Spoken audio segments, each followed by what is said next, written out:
stuff like that, and beginning to understand the whole question of growing up and developing from a block on Cowell Avenue to learning about the politics in high school about the war in Vietnam. You didn't know too much except that most of the guys that I knew who were older, who were like guys that I liked because they would protect me or they would teach me how to play handball. Next thing I know, they come back in a body bag. There was a funeral almost every week. There was a funeral somewhere for some young Puerto Rican who was killed in Vietnam.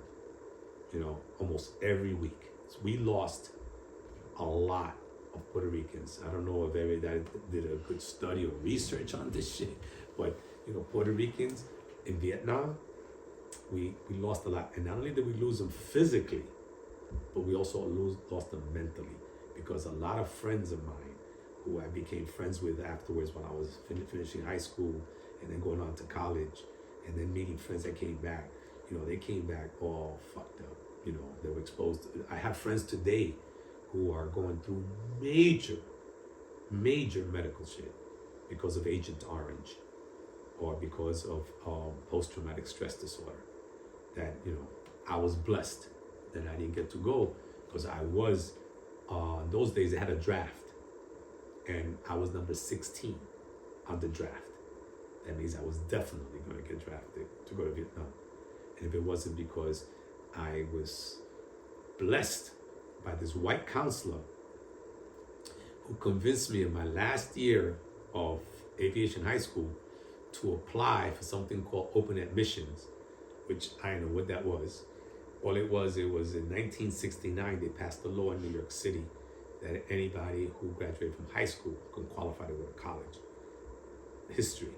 Prior to that, the only people who got to go to college were people who passed a Regents exam.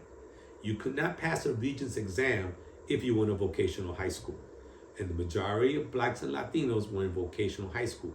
Gompers for auto mechanic, Stevenson for electricians, aviation for, airplane mechanic, power plant mechanic.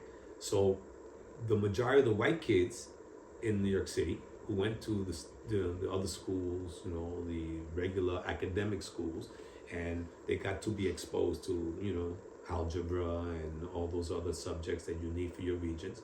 You pass the Regents exam, you go to college.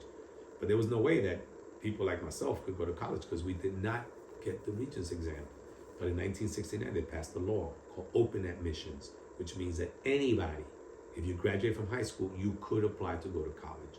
And my counselor, which I had never seen a counselor, I think I saw a counselor when I was in 7th grade, never seen a counselor again. And this guy, and I gotta admit, Tito Blanquito, he must have been part of some progressive white organization because he was against the war in Vietnam or something, and he called me down and he said, bro, you're 16th on the draft, bro. You're gonna be going to and I said, I want to go because I was separate from that. One of the things that kept me outside of the streets also was that in my last 2 years of high school, especially my senior year, I joined something called Civil Air Patrol. And Civil Air Patrol was like a training for the Air Force. Like you had in college and another high school's training for like the Marines or for the Army, ROTC and stuff like that.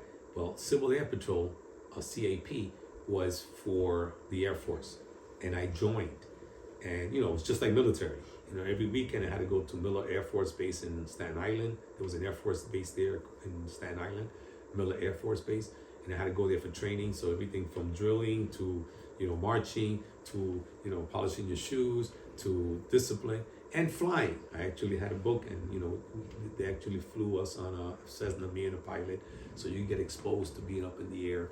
And I loved it because it was like get me away from all this shit. But I used to never wear my uniform when I was going to call. When I was going to call, I would take my uniform in the bag, and then when I got to Staten Island, I would go to the bathroom and change all my shit and get the whole thing, and be in there.